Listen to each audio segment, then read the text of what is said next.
정직하고 알찬 프로그램 11월 27일 월요일 정봉주 품격시대 시작합니다. 자, 첫 번째 주제죠. 국회 문턱을 넘은 사회적 참사법입니다. 자, 이 문제와 관련해서 함께 하실 두 분 소개합니다. 박주민 더불어민주당 의원 자리하셨습니다. 네, 안녕하십니까. 자, 최강욱 변호사 자리하셨습니다. 안녕하세요.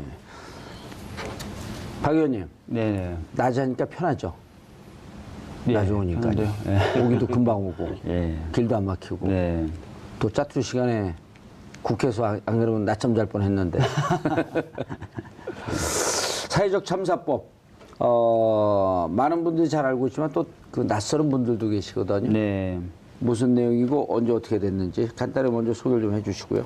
예, 이 법은 아까 잠깐 방송에도 나왔지만 세월호 참사와 가습기 살균기 피해 사건에 대한 진상 규명을 하고 딱 그 두 개인가요? 예, 그리고 관련된 안전 대책을 만들어서 정부에 권고하고 또 피해자들에 대한 정부 지원이 제대로 진행되고 있는지 점검하는 내용을 담고 있습니다. 예. 이 법은 그냥 일반적인 통과 방식으로 통과된 건 아니고요. 예. 신속 처리 안건 지정 방식으로 지정이 돼서 이번 국회에서 통과된 제1호 사건입니다. 1호 신속 법안입니다. 처리 안건 지정 방식? 네. 뭐죠 그게? 그러니까 국회 선진화법이 도입되면서 사실상 여야가 합의해야만 본회의에 상정될 수 있는데 그렇게 될 경우에는 굉장히 의사 진행이 어려울 수도 있다라고 생각해서 두 가지 예외를 법에다 예. 두고 있는데요. 하나가 국회의장의 직권상정이고요. 그렇죠. 근데 다른- 직권상정도 네, 무슨 그 내우 외한 뭐 이렇게 하고 맞습니다. 예. 대단히 심각한 규정으로 한정을 해놨잖아요. 예, 그러니까 국회의장의 직권상정은 예전에도 있었는데 국회 선진화법 도입되면서 그 범위를 훨씬 좁혔죠. 예. 요건을 강화하고. 예, 요건을 요건. 강화하고 다른 하나가 바로 신속처리 안건 예. 지정 방식입니다. 그러니까 180명 이상의 의원이 동의하거나 또는 해당 상임위의 5분의 3 이상 의원이 신속처리 안건 지정할 것으로 의결을 해주면은 예. 신속처리 안건 지정이 되는데 이름과 달리 330일이 경과해야 본회의에 올라갑니다. 아, 1년 조금 안 되는. 예, 그 작년 11개월이 되네. 예, 작년 12월에 그래서 발의와 함께 이제 신속처리 안건 지정을 해놨고요. 11개월이 지난 올해 11월 20일 이후에 열렸던 첫 본회의에 자동 상정된 겁니다. 예. 그래서 표결을 하게 된 것입니다. 그 신속 처리 안건으로 지정한 이유는 뭐예요? 그때 당시에도 지금 자유한국당이 반대를 했기 때문에. 예, 많은 분들이 기억하시겠지만 작년 여름에 제1기 특조위가 강제로 종료당했습니다. 네. 종료되는 것을 막기 위해서 1기 특조위 법을 개정해서 기간 자체를 연장하려고 연장하자. 했었거든요. 그렇죠. 근데 그 법안에 동의했던 국회의원이 무려 168명 정도 됩니다. 그런데 처리가 안 됐어요. 예. 그러니까 그 당시에 여당이었던 새누리당이 반대했기 때문이죠. 이것도 180명이 됐으면 가능했었던 건가요, 당시에? 예. 근데 그게 안 12명 됐던 부족했네요. 거죠. 예. 그래서 이 부분을 해결하기 위해서 어떤 방법이 있을까? 또 저렇게 반대하면은 결국 본회의에도 못 올라가니 어떻게 하면 좋을까 하다가 신속 처리 안건 지정 방식을 쓰자라고 해가지고 한 3개월에서 4개월 정도 준비를 해서 환노위에서 이제 신속 처리 안건 지정을 했고 이번에 통과되게 된 겁니다. 환노위에서는 그 자유한국당은 반대를 안 했었나 보죠? 환노위가 굉장히 좀 특이한 의원 구성을 갖고 있는데요. 아, 작년에 이 법을 통과시키 신속 처리 안건을 만들 땐 자유한국당이 아니었었는데 그때는 새누리당이었죠. 예. 예.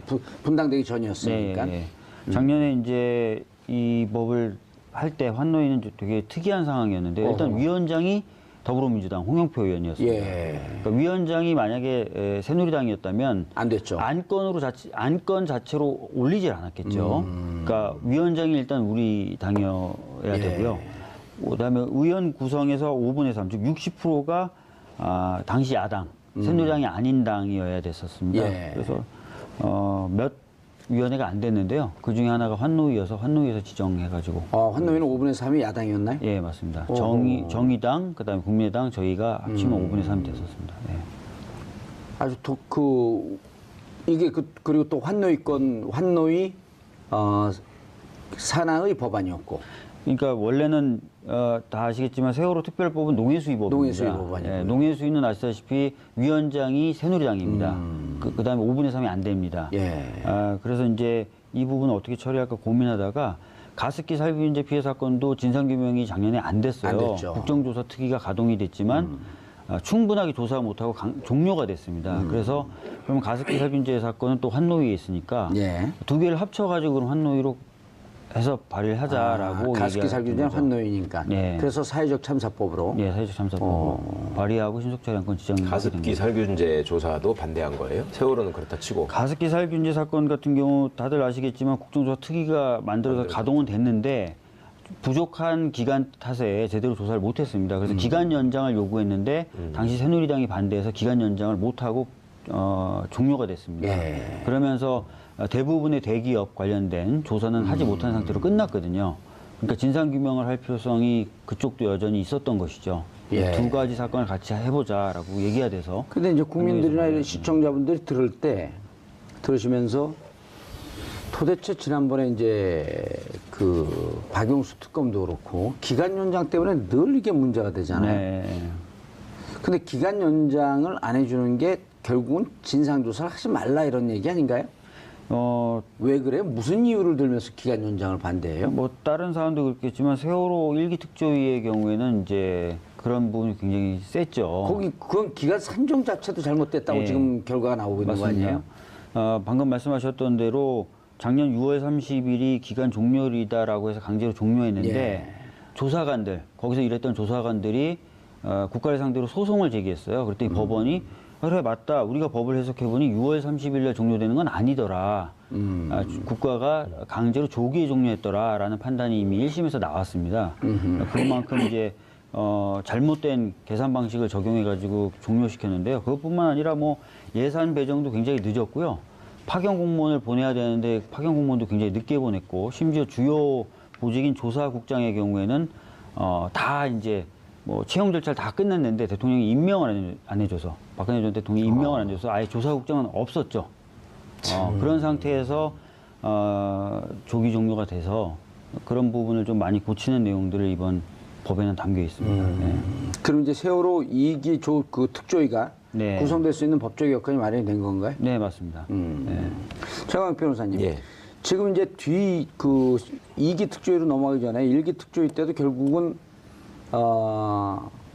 구성된 날로서부터 시간을 계산하자 그래갖고 6월 30일 날 강제 종료가 됐는데, 그 최근 이제 돌이켜보면서 예산이 집행되는 날, 예. 그래서 실질적으로 세월호 특조위가 그 활동이 가능한 날서부터 정산하는 게 맞다 이런 얘기가 뒤늦게 나오면, 그런 거 어떻게 소급해갖고 뭐 문제 제기하거나 이럴 방식은 전혀 없나요? 글쎄, 행정적으로 이미 처리가 끝나버린 상황이고, 구성된, 그러니까 실제로 구성이 완료된 날로부터 계산을 하더라도 예. 이미 시간이 지나버렸기 때문에요. 그 당시에 정부 여당은 그걸 최대한 이용한 거죠, 말하자면. 그리고 이거는 뭐 손해배상으로 그러니까 행정 해결해라. 조치하고 하는 것은 끝나면 그냥 어쩔 수 없으니 네, 그냥 그 어거지라도 밀어붙여 끝내고. 네, 네. 나중에 뭐 돈으로 메꾸면 될 거 아니냐 이런 생각을 한 건데 정말 나쁜 거죠. 당시에도 애초에 구성이 행정적인 절차나 이런 것 때문에 어쩔 수 없이 늦어졌다면 그래도 이해할 만한 사유가 되는데, 사실 이런 점을 예상해가지고 당시에 야당이나 유족이나 또 시민들이 굉장히 요구를 했었거든요. 그렇죠. 빨리빨리 예. 처리를 해라라고 하는 거를 일부러 늦췄었고요.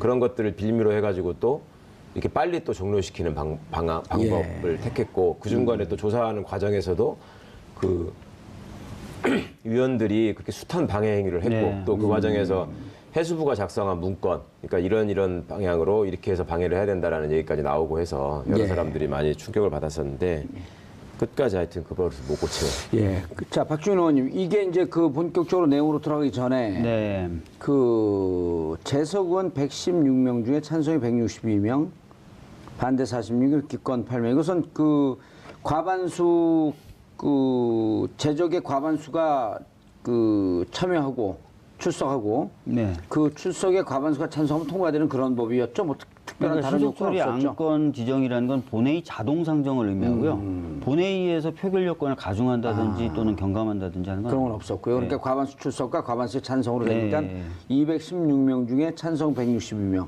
216명이면 자유한국당도 일부 참석을 했네요. 실제로 이제 참석을 해서 반대표를 던지신 분들이 계신 거죠. 그리고 대부분의 자유한국당 의원님들은 이제 퇴장하셨고요. 이 표결 전에. 뭔가요? 논리가 도대체. 이게 사회적 참사라고 하는 게 여기 무슨 이념이 들어가 있나요? 사회적 참사법이 뭐 그런 거 아니라는 건 다들 잘 아실 거고요. 아마 뭐 가습기 살균제 피해 사건이나 세월호 참사 같이 끔찍한 재해 재난이 다시 재발되지 않게 해서 진상규명을 철저히 하고 안전대책을 강구하자라는 건데 이분들은 이제 그런 것조차도 이제 정치적으로 좀 해석을 많이 하시는 거죠. 아니 예를 들어서 세월호 참사 같은 경우는 당시에 최근에 이제 보도가 나오는 게 세월호 참사가 난 4월 16일 이후에 최소한 5차례 정도 성형 시술을 했다라고 하는 보도가 이제 언론을 통해서 계속 나오고 있잖아요. 그럼 그때 대통령이 7시간 반 동안 뭐 했냐라고 하는 것이 정치적으로 문제 삼을 수 있겠지만 가습기 살균제 같은 경우는 정치적 그 바람을 전혀 안 타는 사건 아니에요. 그렇지도 않습니다. 그렇지도 않나요? 네. 가습기 살균제 피해 사건도 당시에 정부가 제대로 관리 감독 못했다는 얘기들이 나오고 있고요. 더 큰 문제는 이제 이런 제품들을 생산했던 대기업들의 이해관계가 걸려 있는 그런 부분이 있습니다. 대기업, 친대기업적 정책을 하다 보니 이런 부분에 대해서 진상규명을 제대로 하지 않았다. 그러니까 뭐 지금 반대표를 던지신 분들이나 투표 찬성하지 않았던 분들이 뭐 바로 대기업 편을 들었다고 하기는 어렵겠지만 확실히 이 가습기 살균제 피해 사건의 경우에는 뭐 SK라든지 이런 대기업들 제품도 문제가 됐었습니다. 국정조사 당시에요. 근데 제대로 조사가 안 됐다라고 평가를 받고 있죠. 그러니까 대기업들 입장에서는 좀 불편할 수 있는 부분이 있는 건 사실입니다. 예. 최강 변호사님. 특별조사위원회를 구성하게 되어 있어요, 이제. 사회적 참사법의 핵심적 부분. 세월호 참사. 이 구성이 어떻게 되죠? 두 가지 분야로 나눠서 이제 소위원회가 구성되는 것 같은데요. 아까 말씀하신 것처럼 가습기 살균제 사건 진상규명을 위한 소위원회가 하나가 생기고 특별조사위원회 산하에. 산하에. 이쪽에 나오네요. 세월호 참사 진상규명 소위원회가 생겨서 이제 9명의 위원이 여기를 적당히 분담을 하시겠죠. 나눠서 이제 진행이 될 것 같은데 저는 참 이상했던 것이 이 세월호 참사 진상규명 소위원회 구성과 관련해서 여전히 그 반대 토론했던 정유섭 의원께서 진상규명이 다 됐는데 뭘 더 하자는 거냐, 예산 낭비다. 정유섭 의원은 어느 당 의원이에요? 당연히 자유한국당이겠죠. 그럼 뭐 모르면 나한테 물어봐라 이랬는데 도대체 뭐가 규명됐다고 이분은 말씀하시는 거죠? 뭐 다 됐다는 거죠. 뭐 검찰 수사도 있었고 또 재판 진행된 부분도 있었고 일기 특조위도 있었고 그러면 다 된 거 아니냐라고 말씀하시는 건데 저희들이 뭐 항상 이런 질문을 접하면은 드리는 말씀이 있습니다. 그러니까 일기 특조위의 경우에도 조사 완결된 건 한 건밖에 없습니다. 그 정도 철저히 조사 방해를 당해왔었고요. 검찰 수사 관련돼서도 외압이 있었다는 의혹이 계속 제기되고 있거든요. 그래서 진상규명 작업이 굉장히 더디고 잘 안 됐을 뿐만 아니라 또 정부의 방해가 있었다라는 상황이기 때문에 진상규명 작업을 다시 해야 될 필요가 크다라고 말씀을 드리겠고 가습기 살균제 피해 사건의 경우에도 아까 말씀드렸던 대로 국정조사는 있었지만 기간이 짧아서 충분히 조사되지 못했던 부분은 당시부터 계속 지적되어 왔던 것입니다. 아니 근데 이번에 이제 누굽니까? 김영춘 해수부 장관도 사과를 했는데 요 내용도 들어가기 바로 전에 6월이 나왔는데 동물뼈가 아닌 사람뼈로 확인이 되고 그것을 보도를 늦추고 직무유기했다. 그거 갖고 지금 홍준표 원내대표 당대표가 강력하게 문제 제기하고 있잖아요. 네, 그렇죠.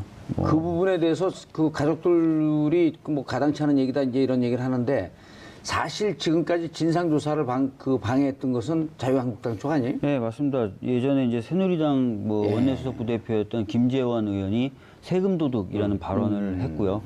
그것이 일종의 폼을 연 거죠. 그다음부터 이제 수학여행 가다 애들이 죽었는데 왜 그걸 국가 책임지냐. 맞습니다. 그리고 그다음에 이제 새누리당의 다수 의원들이 그런 비난성 발언들을 쏟아내셨고 그 이후에 새누리당이 추천했던 일기 특조위 위원들도 공공연하게 조사 작업을 방해했던 것들은 여러 차례 확인되고 있는 상황입니다. 그러니까 이분들은 국민의 생명과 안전을 지키는 게 정부의 기본 사명이고 또 그 정부와 함께 그 정권을 뒷받침하는 게 여당이라는 사실, 그러니까 그 권한에만 집중을 하고 책임에 대해서는 생각을 안 하시는 것 같아요. 그러니까 그 책임 부분이 제기가 되면 항상 이거는 정권의 부담이 되는 거고 정권에 반대하는 사람들이 힘을 받을 수 있는 상황이 되니 무조건 정치적인 문제를 끌고 가가지고 유족을 비난하고 조사를 방해하고 하는 것이 마치 여당의 임무인 것처럼 그렇게 생각하고 행동을 하셨는데 가습기 살균제 부분도 사실은 아까 의원님한테 이제 물어봤던 이유가 이걸 진짜로 반대하는 거냐 이상하다라는 건데 이것도 사실 따져보면은 왜 박근혜 대통령이 4대 무슨 중요 근절 4대악 이거 얘기할 때 그 불량식품 이런 것도 있었잖아요. 불량식품도 그렇게 걱정하는 사람이 그 유아들이 가습기 살균제 때문에 많이 사망을 하지 그렇죠. 않았습니까? 맞습니다. 그러니까 정작 이 문제에 대해서는 당시에 정부기관이라면 이제 식약청이 책임을 져야 되는 문제가 있었잖아요. 네. 그 성분에 대해서 제대로 검사도 안 하고 관리 감독을 하지 않았다라는 점이 제기가 되니까 그러니까 국민의 생명이 이렇게 어이없이 쓰러지는 경우에 대해서는 아무런 책임감을 못 느끼고 이거를 그냥 방해하고 막는 데만 급급한 거예요. 아니 근데 이제 이게 제가 보기에는 그때 당시 정부가 문제가 있지만 네. 지금 자유한국당이나 이런 데가 좀 머리를 좀 쓰면 자 지금 이거 니네가 제대로 조사해라 빨리 조사하면 터면 니네 무능한 정부 아니냐고 정부를 비판한 건수가 생긴 거 아니에요? 그리고 이거 하자고 그 해놓고 말입니다. 예? 그리고 정윤석 의원 얘기처럼 조사가 다 돼서 더 이상 할 게 없었다면 예. 이걸 하고 나서 나중에 진짜로 나온 게 없지 않냐 예산 낭비하지 않았냐라고 얼마든지 야당이 따질 수 있는 건데 지금 해라 그래 한번 해보고 너네 정부가 제대로 한지 한번 좀 보자 예. 이러고 찬성하고 밀어줘야 될 거 아니에요. 글쎄 말입니다. 그리고 하물며 또 본인들 입장에서도 모순인 것이 방금 봉도사님 언급하셨지만 무슨 그 유골 수습한 거 제대로 알리지 않았다라는 것 때문에 당대표라는 직무유기고 분이 뭐 탄핵이고 정권을 내놔야 될 뭐 심각한 상황이다라고까지 얘기를 했었거든요. 그렇게 진상규명을 걱정하는 사람들이 이 법안에 대해서 이렇게 끝까지 네. 또 합의해서 다 할 것처럼 해놓고 또 막판에 빠진 거 아닙니까? 맞습니다. 진행 토론 과정은 어떻게 됐나요? 토론 과정 아까 보니까 그 세월호 가족들이 다 지켜보고 있었던 것 세월호 같은데요. 가족분들뿐만 아니라 가습기 피해 가습기, 가족분들도 예. 오셨고요. 그래서 한 110명 정도 지켜보셨고 두 분이 그러니까 피해자들이 국가의 무능함 혹은 국가가 제대로 관리하지 않음으로 인해서 피해받은 대표적 사건 두 분들이 만나게 된 것도 아주 극적이에요 보니까. 네, 맞습니다. 예. 그래서 지켜보시는 가운데 이제 정유섭 자유한국당 의원은 이제 반대 토론을 했었고 윤소아 정의당 의원은 나와서 이제 찬성 예. 토론을 하게 됐죠. 예. 윤소아 정의당 의원은 그 정유섭 의원은 야단 안 치던가요? 처음에 이제 뭐 정확한 단어는 기억이 안 나는데 약간 기가 막힌다. 뭐 어떻게 저런 얘기를 할 수 그분이 있냐. 법적 용어는 잘 몰라요 윤소아 의원이. 뭐 정감 있는 말로 예, 정답이에요. 토속 언어로. 네, 어. 비판을 해주셨어요. 예. 그래도 그 국민의당은 다 찬성을 했죠. 예, 국민의당은 당론으로 찬성하는 것이 이제 의결이 돼서 의결됐고. 당론으로 표결에 찬성을 해줬고요. 모철 안철수 대표가 예. 제대로 그래서 정치당 정치했네요. 오늘 회의를 하면서 이번 사회적 참사법 통과는 국민의당 덕분이다 이렇게 또 말씀하셨죠. 아 안철수 대표가. 예. 항상 그 국민의당 덕분이라는 말씀을 예. 알겠습니다. 근데 이제 이렇게 되면 아까 말씀하다가 잠깐 다른 주제로 왔는데 특별조사위원회 세월호 참사 진상규명 소위원회 이제 이른바 이게 이기 특조위 성격이 되는 거죠? 네, 그 세월호 얘기를 먼저 관련돼서는 좀 이기 말씀을 특조위가 하시죠. 되는 네. 거고요. 이제 가습기 살균제 경우에는 최초로 독립되고 중립적인 조사기구가 만들어진 셈입니다. 그 9명의 위원이 그 구성이 여야 각 4명씩 국회의장 1명 추천 네, 이렇게 해서 이제 9명이 되는데 네, 야당에서 추천하게 되면 야당에서 4명 다 자유한국당에서 추천을 아닙니다. 못하네요 이제. 네, 자유한국당이 3명, 국민의당이 1명 그렇게 추천하게 돼 있습니다. 그러면은 일단 전체 구성은 6대 3쯤 되는 거네요. 예, 그래서 사실은 약간의 원안과 달라졌지만 저희들이 수용했던 이유가 원안은 이제 당시 새누리당 3명, 국민의당과 더불어민주당이 합쳐서 6명인 구조였거든요. 예. 근데 결과적으로 약간 구도는 바뀌었지만 비슷한 또 구도가 되기 국회의장 때문에 추천 한 명이 됐으니. 예, 뭐 국회의장이 꼭 저희 당 편을 들 거라고 생각은 안 하지만 네. 또 그분이 또 그렇게 몰상식하지 않게 아니, 중립적인 인사만 들어와도 돼요, 여기는. 인사로 예. 하실 거기 때문에 뭐 저희가 수용을 한 것입니다. 알겠습니다. 그럼 세월호 참사 진상규명 소위원회 요 내용이 어떻게 되죠? 뭐 아시다시피 이제 세월호 같은 경우에는 이제 진상규명 작업을 하는 겁니다. 예. 일기 특조위가 했던 작업도 물려받게 되고요. 지금 선체조사위원회가 가동되고 있거든요. 예. 선체조사위원회가 했던 내용도 받아안게 되고 또 독자적인 조사도 하게 되고 해서 조사를 하면 되는 거고요. 가습기의 경우에는 뭐 완전히 이제 새로 조사하는 거니까 조사를 예. 하게 됩니다. 알겠습니다. 그 최 변호사님, 네. 일기 조사 때 저희가 이제 그 많은 가족들도 그렇고 당시 야당에서 네. 특조위를 구성하면서 결국은 수사권, 기소권이 없으면은 수사가 제대로 안 된다. 네. 그러니까 이제 그때 당시 새누리당에서 뭐라고 한다냐면 수사권, 기소권 하고 그러게 되면 다 압수수색하고 그럴 거 아니냐. 그리고 청와대도 압수수색 들어가려고 대통령 네, 수사할 네. 그 조사하려고 그런 거 아니냐. 그럴 때 또 이제 그 박주민 의원이나 이런 그 당시 이제 민주당에서 무슨 얘기냐, 압수수색 그 영장 낸다고 다 받아주는 게 아니고 법원에서 결정하는 거기 때문에 네. 수사권과 기소권은 가급적 객관적이고 중립적으로 진행될 것이다. 근데 이번 법 통과로 인해서 네. 수사권과 기소권을 갖게 되는 건가요? 어떻게 되는 건가요? 이번에는 이 조사위원회가 직접 수사권과 기소권을 갖지는 않지만 예. 법 형식상 특검을 요구할 수 있고요. 또 특검을 요청하게 되면 예. 90일 안에 아마 국회에서 의결해서 구성을 하게 돼 있는 걸로 압니다. 그렇게 되면 조건 없이요? 네네. 그러니까 세월호 그러니까 이번 특조위가 특검 구성을 요청하게 되면 거기에서 만들어지는 특검은 당연히 수사권과 기소권을 갖는 거기 그렇죠. 때문에 특검이기 때문에. 약간의 예. 절차나 시간은 걸리겠지만 사실상 수사권과 기소권을 보유하고 있는 거라고 봐야 될 것 같고요. 과거에 유족들이 세월호 특조위 때도 수사권과 기소권을 요구했던 것이 뭐 무소불위로 정권에 타격이 되는 모든 일을 다 수사해서 우리 뜻대로 하겠다라는 그런 의미가 아니었고 예. 이미 검찰이나 경찰의 수사가 있었지만 믿을 수 있는 성과가 없지 않았느냐. 예. 그렇다면 독립된 기관에서 제대로 된 수사를 해서 그 부분이 기소가 되고 제대로 처벌돼야 하지 않겠느냐라는 어떤 염원에서 그랬던 것인데 예. 그때도 당시 여당의 입장은 문제가 생기면 얼마든지 우리가 그거는 받아줄 테니 직접 수사 기소를 한다는 얘기만 하지 마라라는 식으로 자꾸 논리를 만들어서 빠져나갔는데 지금 돌이켜 생각해 보면은 결국 그 7시간, 예. 그 7시간을 막기 7시간 위해서 반으로 또 늘어났잖아요, 30분이. 네. 예. 결국 그걸 막기 위해서 최선을 다했던 것이고 그 결과 이제 그 심각한 불행들이 있었던 거니까 본인들도 좀 생각하는 바가 있어야 될 텐데 예. 걱정입니다. 예. 특검을 요청하게 되면 특검 규모나 이런 등등에 대해서는 구체적으로 안이 있나요? 아니면 네, 상설특검법에 따르게 돼 있습니다. 상설특검법에. 근데 일기 때도 상설특검법에 따르게 돼 있었는데요. 문제는 뭐냐면 특검 요청을 하면은 그 국회에서 의결을 해줘야 상설특검법 절차가 진행이 되잖아요. 이번에는요? 이번에는 아까 말씀하셨던 것처럼 의결이 필요 없어요? 90일이 되면 자동 상정이 돼버리니까요. 일종의 신종 패스트트랙입니다. 신정 패스트트랙. 90일짜리 패스트트랙을 만들었어요. 어. 기간은 어떻게 돼요? 그러니까 조사 기간은? 조사 기간 특조위. 조사 기간이요. 예. 특조위 2년입니다. 1+1년인데요. 원안은 3년이었습니다. 2+1년이었는데 그러면 기간이 좀 짧아진 것 아니냐라고 걱정하실 수 있습니다. 원안에 비해서는 뭐 다소 짧아진 건 사실인데 특징이 뭐냐면 1기 특조위 때는 위원회 구성을 마친 날로부터 기산하게 돼 있잖아요. 2기 특조위 때는 위원회가 이제 시작이야라고 할 때부터 시작입니다. 이제 시작이다라고 하는 것을 네. 조사위원회에서 결정하게 돼 있습니다. 가결해야만. 예. 그러니까 이제 앞에 사전에 준비 절차니 교육 절차니 예. 채용 절차니 이런 거 사전 조사니 이거 충분히 한 다음에 이제 다 됐으니까 이제 시작하겠다. 한 2, 3년 동안 충분히 그 사전 조사하고. 근데 그렇게 되면 이제 그래서 빨리 해야죠. 그렇기 때문에 낭비하는 시간이 없습니다. 또 답답해갖고 그동안에 기간 때문에 그냥 맨날 밀려갖고. 예, 낭비하는 시간이 없어서 가족분들도 조금 짧아져도 이해하셨습니다. 아니 근데 사전에 준비하고 자료 취합하고 지금 자료가 흩어져 있잖아요. 네, 그럼 맞습니다. 일기 조사 때 한 것을 다시 그 리뷰하면서 어디까지 진행됐냐 정리하는 게 시간이 꽤 걸릴 꽤 거예요. 걸려요. 꽤 걸리고 교육도 일기 특조위를 운영해 보니까요. 예. 채용된 사람이나 파견된 공무원이 바로 조사할 수가 없더라고요. 교육을 해야 되더라고요. 아니 그 우리가 맨날 관심을 가져도 맨날 잊어먹잖아요. 그리고 당시에 또 부랴부랴 해산시키면서 해수부가 자료 관리를 제대로 안 해가지고 나중에 그렇겠네요. 국회에서 요구해도 뭐 없다고 그러고 막 이런 일이 맞습니다. 많았거든요.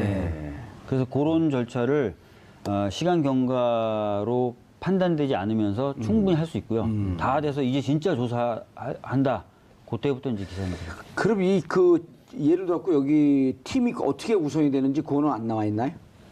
지금 그 세부적인 예. 구성에 대해서는 대통령령이 운영 방식에 대해서는 규칙이 정하는 것으로 해놨습니다. 예. 지난번처럼 또 부위원장을 그렇지. 자유한국당이 그렇지 맡아가지고 못한다. 사무처를 장악해서 이상한 짓 하고. 부위원장 제도라는 게 없고요. 예. 각 소위원장들이 독립된 권한을 갖도록 만들었습니다. 네. 그래서 이제 누군가 부위원장 같은 이상한 존재가 좌지우지 못하도록 만들어놨습니다. 예. 특별조사위원회 위원장도 이제 임명해야 되고 이런 절차를 밟아야 되네. 예, 지금 9명의 위원을 각 당이 이제 또는 의장이 추천을 해줘야 예. 되는데요.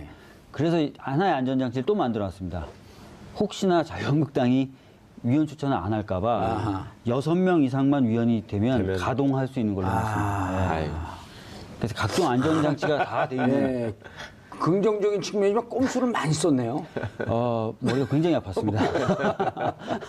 그래 이제 저쪽에 예를 들었고 사람 안 보냈고 그때 우리 그 헌재도 네. 그 8명 갖고 판결하지 않았나요? 네. 그래갖고 그때 한 명 더 그 임기가 다 되면 7명 갖고는 최소한의 숫자지만 부담스러워서 안 할 것이다. 네. 그래 그 한 명 임기가 다 되냐 안 되냐 이거 갖고 계속 고민을 했었잖아요. 네, 맞습니다. 그랬었죠. 그리고 여기 이제 6명만 되면 위원회는 가동되는 거로. 네. 3분의 2만 되면 위원회는 가동하는 예, 거로. 가동하는 걸로 해놨습니다. 예, 알겠습니다. 그다음에 이제 세월호 참사 진상규명 소위원회 구성에 대해서는 대통령령으로 하고. 네. 그러면 가족들의 반응은 어때요? 가족분들은 원안에 비해서 약간 후퇴한 부분들이 있긴 있어요. 예를 들어서 예. 특검을 요청하면 원래 원안은 60일 내 국회가 의결하기로 했는데 90일인 달이 거죠. 한 달이 더 늘었다. 이런 부분. 그다음에 3년이었는데 아까 말씀드린 예. 조사기간 2년으로 짧아지고 이런 부분 짧으니까 2년에서 다시 3년으로 늘 수 있는 가능성은 없나요? 이제 그건 이제 법을 개정해야 나중에 되는데 법을 바꿔야 나중에 법을 바꿔야 되는데 당장은 모르겠습니다. 근데 현재 하여튼 그런 부분들에 있어서는 가족분들이 많이 서운해 하시기도 하셨지만 충분히 어느 정도 염두에 두셨던 양보 정도의 범위 안에 있었다는 것이죠. 그래서 예. 이번에 하여튼 법 협상할 때 제가 새벽까지 계속 중재를 했었는데 가족분들과 항상 같이 이야기하고 가족분들에게 사전에 설명을 다 드리고 나서 예. 다음 단계로 계속 나갔었거든요. 그래서 가족분들 입장에서는 크게 이제 불만을 가지시거나 그러지 협상하시는 동안에 저기 지금 소파에서 자는 게 나오는데 저거 뭐 저 때가 이제 그 통과되는 날 새벽인데요. 저기가 어딘가요? 의원실입니다. 아, 그 의원실이고 박주민 의원실이요? 의원실이 저렇게 지저분해? 좀 지저분합니다.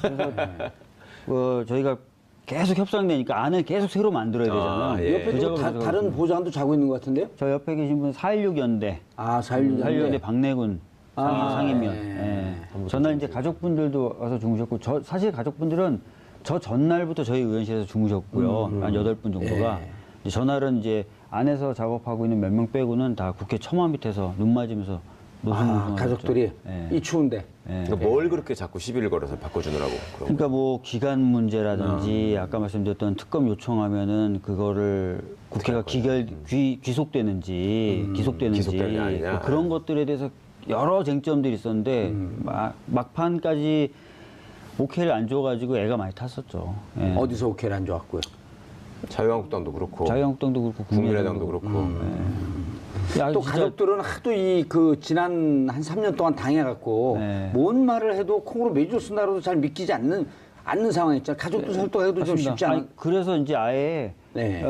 아까도 말씀드렸지만 제가 이제 어떤 내용이 나오면 항상 가족분들한테 먼저 설명하고 그다음에 저뿐만 아니라 저희 수석부 대표나 원내대표님도 가족분들 의사가 있어야 다음 단계로 나가는 그리고 심지어는 가족분들이 원하지 않으면 우리 무리해서 안 받는다 이 가이드라인을 미리 정해놓고 협상을 했던 거거든요. 그래서 마치고 나서 표결이 끝나고 이제 법이 통과되고 나서 유경근 집행위원장님이 이제 기자들 상대로 말씀하시는데 그 얘기를 하시더라고요.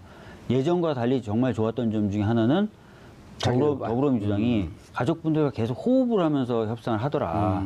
그게 제일 좋았다라고 말씀하시더라고요. 그러려고 국회 들어간 거 아니에요? 그러려고 국회 들어왔어요.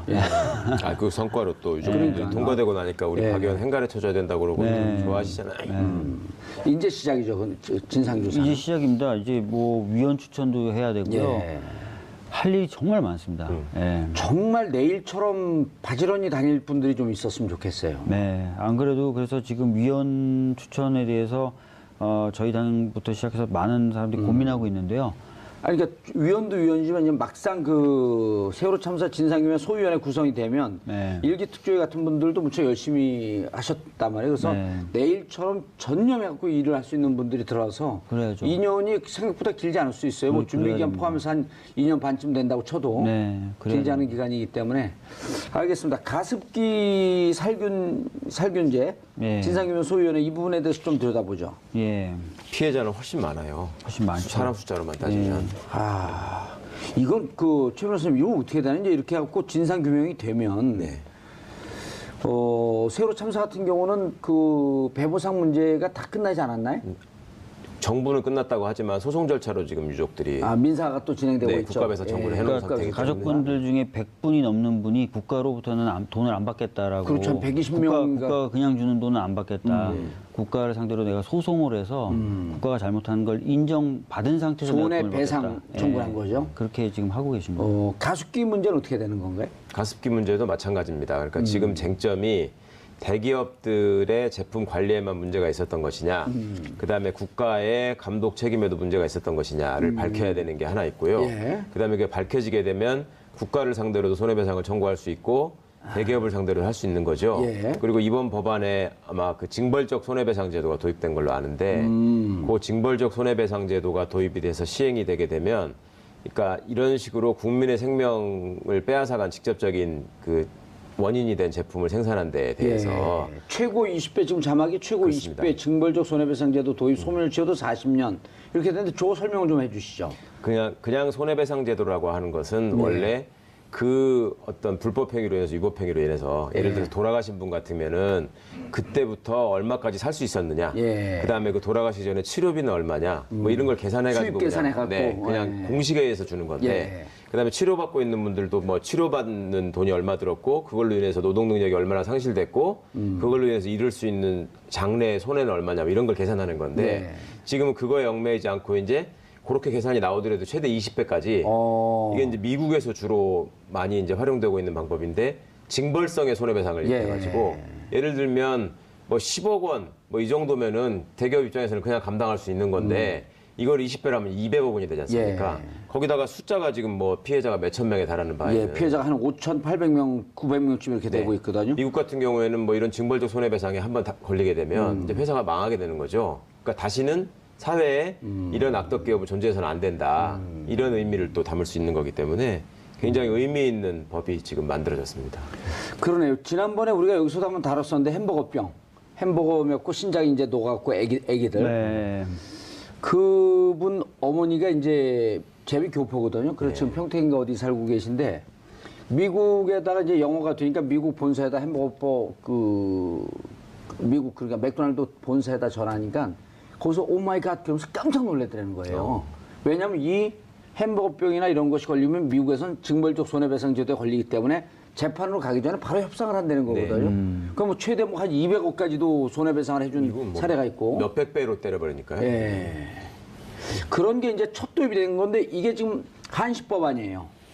이 사회적 참사법은? 사회적 참사법은 지금 말씀하셨던 징벌적 손해배상제도나 이런 걸 다루는 법은 아니고요. 예. 진상규명에 관련된 법이고. 진상규명이고. 예.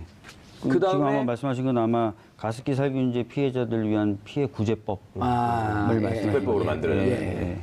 그걸 말씀하시는 것 같습니다. 진상규명 어떻게 되고 있나요? 그 가습기 살균제는 가족들하고는 어떻게 협의를 하고 진행이 됐어요? 가습기 이게? 살균제 같은 경우도 아까도 말씀드렸지만 옥시를 상대로 한 조사는 좀 이루어졌습니다. 근데 SK라든지 이런 쪽에 관련된 한 개가 아니었었나요? 옥시 말고? 가습기 살균제 판매를 했던 예. 기업이 굉장히 많고요. 제품도 굉장히 많습니다.